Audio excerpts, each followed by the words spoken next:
साथियों, आप लोगों ने अभी अभी एक बहुत ही दुखद समाचार सुना होगा। हाथरस में एक सत्संग हो रहा था। संत हमारे भोले बाबा जी है कोई, उनका सत्संग चल रहा था। उसमें आज समापन होना था। समापन के बाद पैर छूने की होड़ लग गई उन संत जी के। उसमें भगदड़ बच गई और संभवतः 100 से अधिक लोगों का, भक्तगणों का हमारे निधन हो गया। बहुत से लोग घायल हो गए।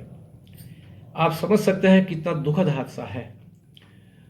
उसके बाद जो बात सामने आ रही है वो वही चीज़ें है जो इस तरह के आयोजनों में दुर्घटनाएं होती है और नेतागण और अधिकारी उसी प्रकार से बातें करते हैं।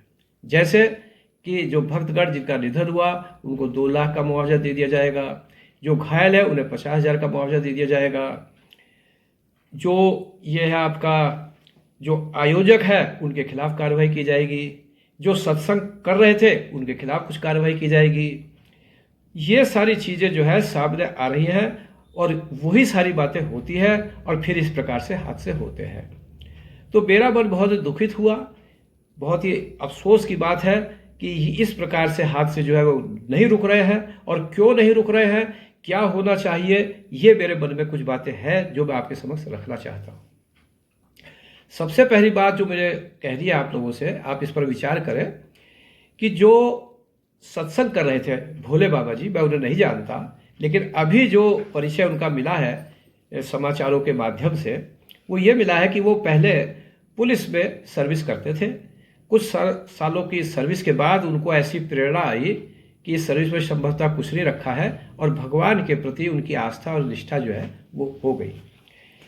उसी उद्देश्य से कि लोगों में इसकी जागृति हो, क्योंकि जो भगवान के प्रति अपनी सच्ची श्रद्धा और आस्था रखता है और हमारे रामचरितमानस में जो उन्होंने श्री राम जी ने संदेश दिया है उस प्रकार से अगर वो अपने जीवन को निर्वाह करेगा तो समाज में बहुत अच्छा एक सुधार होगा और इसी प्रकार से जो हमारे चरित्र का हनन हो रहा है वो ठीक हो जाएगा। तो कोई उनकी भावना बुरी नहीं थी। इसी प्रकार से वो सत्संग करते चले आ रहे थे। तो अब यहाँ पर जब ये हो गया हादसा तो वो फरार हो गए। इससे बिल्कुल स्पष्ट हो रहा है कि प्रशासन और सब उन्हीं को दोषी मान रहे हैं, जबकि उनका क्या दोष है, कोई ऐसा काम तो वो कर नहीं रहे थे।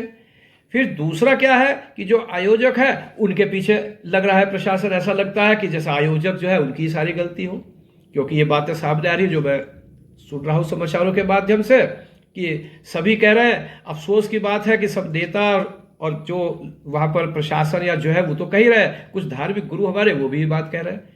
भाई जो इसका आयोजन कर रहे थे उन्होंने तो परमिशन ली इसकी, ये बात स्पष्ट है।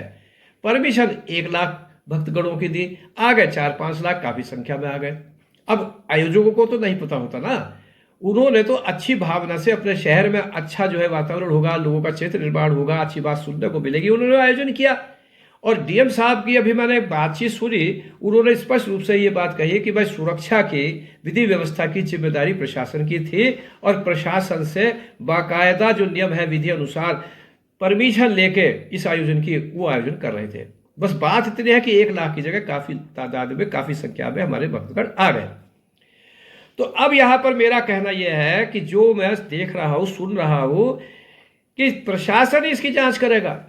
एडिशनल कमिश्नर साहब कर रहे हैं, प्रशासन कर रहा है, उन्हीं लोगों को जो है वही सर्वे सर्वा बन रहे हैं, कौन दोषी है क्या नहीं है। अरे मेरे को जो महसूस हो रहा है, मैं भी शासन प्रशासन में मैंने भी कार्रवाई देखी है सारी, मैं भी सर्विस में रहा हूँ। प्रशासन परमिशन देने के बाद और बस कान बंद करके और आंख बंद करके और वो सो गया। विधि व्यवस्था की जिम्मेदारी उसकी थी और सब कुछ वो महसूस कर रहा है, सुरक्षा उनकी थी। तो जब ज्यादा भक्तगण आ रहे थे तो उन्होंने रोका क्यों नहीं, पहली बात। और नहीं रोका तो व्यवस्था करते, देखते। खाली जो है बस आप परमिशन दी और उसके बाद सो गए। कितनी बड़ी हाथरस जगह है, सब कुछ जो है वो वहां पर एसडीएम बैठे, एसपी बैठे, उधर डीएम बैठे। अब तो सुनने में आया है कि अलीगढ़ में डीआईजी साहब भी बैठते हैं। ये जगह जगह जगह बिल्कुल जो है बड़े बड़े अधिकारी थोड़ी थोड़ी जगहों पे पोस्ट कर दिए। करते क्या है ये लोग, कुछ नहीं देख रहे थे। अब हादसा हो गया तो सब आएंगे और सब देखेंगे। और इस प्रकार से जो है ये सब क्या हो रहा है, असली दोषी तो वही लोग हैं जो प्रशासन में जांच करने के लिए जिनको जिम्मेदारी दी गई कि आप जांच करके बताइए। आयोजकों के पीछे आप क्यों पड़ रहे हैं, संत महाराज हमारे जो है उनके पीछे क्यों पड़ रहे हैं, उन्होंने क्या गलती कर दी ऐसी, आयोजकों को नहीं पता होता। तो ये आप समझिए मेरी भावनाएं क्या है। जब तक ये स्थिति स्पष्ट नहीं होगी कि असल दोषी कौन है, मैं समझता हूँ प्रशासन असल दोषी है, और प्रशासन के साथ हमारे नेता दोषी है, विधायक दोषी है, और जो भी पार्टी और जो भी इस तरह की हमारे को धर्म भीरू बना रही है, धर्म भीरू, और जो महात्मा धर्म भीरू बना रहे हैं वो दोषी है। चरित्र निर्माण की बात रही है या धर्म भीरू बना रहे हैं हम लोगों को।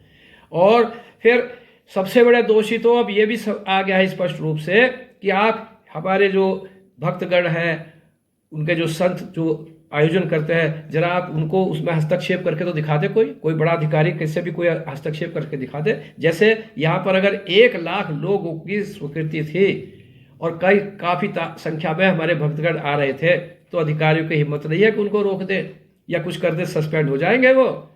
इस प्रकार से डरे हुए हैं अधिकारी। ये गलत है तो आप बता दीजिए अगर मैं गलत कह रहा हूँ, उनकी हिम्मत नहीं है। हाँ, अगर मुसलमानों का कोई इस तरह से आयोजन हो, कहीं नमाज भी पढ़े या कुछ करे, तो अधिकारी जो है एकदम डंडा लेके चल देंगे, उनके प्रति उनकी हिम्मत बढ़ रही है। लेकिन ये सब क्या है, हमारा ही नुकसान हो रहा है। अभी आप देखिए, मैं आपको बताता हूँ, अभी कांवड़ शुरू नहीं हुई है, लेकिन रुड़की में कांवड़, जो मैं रुड़की में रहता हूँ, मैं देख रहा हूँ कि अभी बहुत सारे कांवड़ यहाँ सुबह को आने लगते हैं, और वो सड़क के बीचों बीच अपना जो भगवान जी के लिए गंगा जल लाते हैं उन्हें रख देते हैं, सड़कों पे लेट जाते हैं, वहीं सो जाते हैं, वहीं बड़ी बड़ी जो है अपनी जो वाहन वगैरह वही रोक देते हैं। अब जो बाहर से आ रहा है सुबह के टाइम में, किसी का नहीं पता होता उसको कि कहाँ पर सड़कों पे इस प्रकार से जल रखा है उनका, जो लाते हैं अपने कलश वगैरह में, या कहाँ वो सो रहे हैं, कोई ध्यान देने वाला नहीं है। इस प्रकार से हमारे को माइंड सेट कर दिया, ये हमारे धर्म के आयोजन हो रहे हैं, ऐसा धार्मिक बना दिया। और अब आप देखिएगा जब कांवड़ शुरू होगा, अभी से लोग डरे हुए हैं, उनका जो है निकलना जाना आना सब परेशानी का सबब, और उनको रोकने की, उन्हें व्यवस्थित करने की, अनुशासन सिखाने की, या ये बताने की कि परहित सरिस धर्म नहीं भाई, पर पीड़ा सब नहीं अधवाई। तुम्हारे आचरण से, तुम्हारे कृत्य से किसी को परेशानी ना हो। कोई हॉस्पिटल जा रहा है, बच्चे पढ़ने जा रहे हैं, तो इस प्रकार से सिखाने वाला कोई नहीं है। हाथरस की जांच अगर सही मायने में करो और या भविष्य में इस तरह की घटनाएं ना हो, तो एक ऐसी निष्पक्ष कमेटी बनाइए जो राजनीति से दूर हो। जज साहब की जुडिशल इंक्वायरी से कुछ नहीं होगा। जज साहब तो बैठ जाएंगे इंक्वायरी करने लंबे, और उसके बाद वो क्यों रिटायर्ड जज, क्यों उनका एक काम मिल जाता है और वो क्या इंक्वायरी करेंगे, आप लोगों को सब पता है। यहाँ पर निष्पक्ष कमेटी बने, राजनीति से दूर हो, और उसमें प्रबुद्ध लोग रहे, विधि विज्ञान विधि विशेषज्ञ रहे, और भी जो लोग रहे, तो आप समझते हैं इस प्रकार से कमेटी बने, वो सही बात बताएगी आपको, और उनके विरुद्ध सख्त कार्रवाई हो। और अधिकारियों को भी मैं समझता हूँ, उनकी भी मैं समझता हूँ बहुत ऐसी दयनीय हालत है, जैसे मैंने अभी आपको बताया, उनका साहस नहीं है। इस प्रकार से आयोजन अगर हो रहा है तो भक्तगणों को रोक दे या किसी प्रकार से सस्पेंड हो जाएंगे वो। तो ये इसमें दोषी हमारे सब जो हमारे जो राजनीतिक लोग हैं, या जो अब बढ़ चढ़ के बोल रहे हैं, जो ही सब कुछ व्यवस्था कर रहे, हमारा सिस्टम बना रहे हैं, मुझे तो ऐसा लग रहा है कि वही सारे दोषी होते हैं। ये सिस्टम परिवर्तित होना चाहिए। हमारे धर्म का जो मामला है वो बहुत गड़बड़ा रहा है।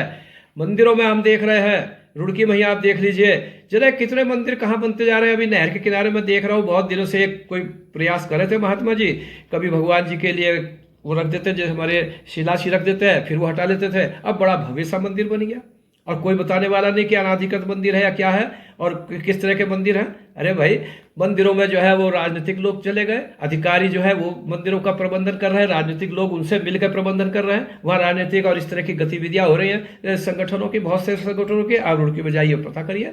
तो ये सारा क्या है कि ये सब हमारा जो धर्म के नाम पर जो हो रहा है, वो हमें धर्म भीरू तो बना रहा है, लेकिन हमारा जो भगवान राम का संदेश है या जो होना चाहिए, मैं तो समझता नहीं। भैया घर में बैठ के बड़ा अच्छा भजन होता है, और हमारे तो रामायण में लिखा है कि मानसिक पूजा जो है वो मानसिक पूजा का पुण्य बहुत अच्छा होता है। आप यहाँ रुड़की में बैठे केदारनाथ भगवान का आप जो है वो स्मरण कीजिए और पूजा कीजिए अपनी, या आप सड़कों पर और वहाँ इस प्रकार से पूजा जो आजकल हम दिखाई दे रहे हैं, वो मैं नहीं समझता कि वो इस प्रकार से कोई पूजा का विधि विधान हमारे यहाँ कह दिया है और वो पूजा होती है। वो तो एक आडंबर दिखावा चल रहा है। तो ये अब खत्म होना चाहिए। बहुत कुछ हो गया, आज बहुत हमारे भक्तगण जो है वो इस प्रकार से निधन हो गया। मैं उनको श्रद्धांजलि देता हूँ, भगवान से प्रार्थना करता हूँ कि भविष्य में ऐसा हमें सुनने को ना मिले।